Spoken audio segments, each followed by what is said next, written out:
ପୁରୀ ଜିଲ୍ଲା ମାଳତୀ ପାଟପୁର ଅଞ୍ଚଳର ମାଳତୀ। ମାଳତୀଙ୍କର ସ୍ୱାମୀ ଆରପାରିକୁ ଚାଲି ଯାଇଛନ୍ତି। ଛୋଟ ଛୁଆ ଦୁଇଟି। ସ୍ୱାମୀ ମରିଯିବା ପରେ ମାଳତୀ ଘର ଛାଡ଼ି ପଳେଇ ଆସିଛନ୍ତି ସେଇ ଜଗା ଦୁଆରକୁ। ଛୋଟ ଛୋଟ ଛୁଆ ଦୁଇଟି ତାଙ୍କ ଭୋକ ମେଣ୍ଟାଇବା ପାଇଁ ମାଳତୀ ଶ୍ରୀମନ୍ଦିର ଆଗରେ ଶଙ୍ଖା ଓ ସିନ୍ଦୁର ବିକ୍ରି କରେ। ସେତିକରୁ ଯେତିକି ପଇସା ହୁଏ ସେତିକରେ ବହୁ କଷ୍ଟରେ ପେଟ ପୁରେ ତିନି ପ୍ରାଣୀଙ୍କର। ଏହିପରି ଭାବରେ ପ୍ରତିଦିନ କଟୁଥାଏ ମାଳତୀଙ୍କର ଜୀବନ। ସେଦିନ ଥାଏ ମାର୍ଗଶିର ମାସ କୃଷ୍ଣପକ୍ଷ ଅଷ୍ଟମୀ ତିଥି, ଯାହାକି ଆମ ଓଡ଼ିଶାରେ ଏହାକୁ ପରୁଆ ଅଷ୍ଟମୀ ଭାବେ ପାଳନ କରାଯାଏ।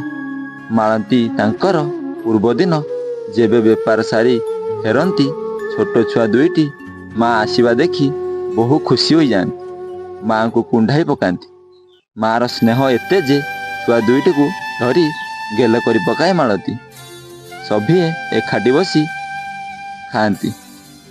ଖାଉଥିବା ସମୟରେ ମାଳତୀର ବଡ଼ ପୁଅଟି ମନେ ମନେ ଭାବୁଥାଏ, ଛୁଆ ଦୁଇଟିଙ୍କର ମନ ଦୁଃଖ ହେଇଯିବ ବୋଧେ ମୁଁ ମନା କରିଦେଲେ।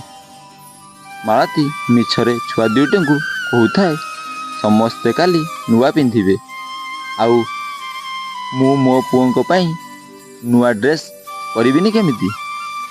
ମାଳତୀ ଉପର ମନରେ ଏହା କହୁଥାଏ ସିନା, କିନ୍ତୁ ମାଆର ଅନ୍ତର ଏପଟେ ଫାଟି ଯାଉଥାଏ। ମାଳତୀ ଭାବୁଥାଏ, କାଲି ସବୁ ଛୁଆ ନୂଆ ଡ୍ରେସ୍ ପିନ୍ଧିବେ, ମୋ ଛୁଆଙ୍କ ପାଇଁ ବି ମୁଁ ନୂଆ ଡ୍ରେସ୍ କରିନି। ଏପରି କିଛି ଭାବି ଚାଲିଥାଏ ମାଳତୀ। ହଠାତ୍ ତାର ନଜର ପଡ଼ିଯାଏ ଘରେ ଟଙ୍ଗା ହୋଇଥିବା ଜଗନ୍ନାଥ ଫଟୋଟି ଉପରେ। ଏପଟେ ନୟନ ଚାହିଁଥାଏ କଳା ଠାକୁରଙ୍କୁ, ସେପଟେ ହୃଦୟ କୋହରେ ଭରି ଯାଉଥାଏ। ମାଳତୀ ହଠାତ୍ ଛିଡ଼ା ହୋଇପଡ଼ି ଫଟୋଟିକୁ ଖୋଲି ଛାତିରେ ଲଗାଇ ଭୋ ଭୋ ହୋଇ କାନ୍ଦି ପକାଇଲା। ମହାପ୍ରଭୁଙ୍କ ନିକଟରେ ପ୍ରାର୍ଥନା କରି କହିଲା, ହେ ଅନାଥର ନାଥ ଜଗନ୍ନାଥ, ହେ ଦରିଦ୍ରର ନାଥ ଦୀନବନ୍ଧୁ, ଆପଣ ମାମୁଁ ଘର ଅଛି ବୋଲି ଆପଣ ଖୁସିରେ ବସି ଅପେକ୍ଷା କରିଛନ୍ତି। ନିଆଳିରୁ ଆସିବ ନୂଆ ବସ୍ତ୍ର ଓ ଏରୁଣ୍ଡି ପିଠା। ଆପଣ ନୂଆ ପିନ୍ଧି ସଭିଙ୍କୁ ଦର୍ଶନ ଦେବେ। ହେଲେ ପ୍ରଭୁ, ମୋର ଛୁଆ ଦୁଇଟି, ନା ଅଛନ୍ତି ମାମୁଁ, ନା ଅଛି ବସ୍ତ୍ର ବା ନା ଅଛି ପିଠା। ମୁଁ ପ୍ରତିଦିନ ଶଙ୍ଖା ଦୁଇପଟ ବିକିଲେ ସେଥିରେ ପରିବାର ଚଳେ। ଛୋଟ ଛୁଆ ଦୁଇଟିକୁ କେଉଁଠୁ ଆଣିକି ଦେବି ନୂଆ ବସ୍ତ୍ର? କାଲି ଅଷ୍ଟମୀ ବୋଲି ଛୁଆ ଦୁଇଟିଙ୍କର ଖୁସି କହିଲେ ନ ସରେ।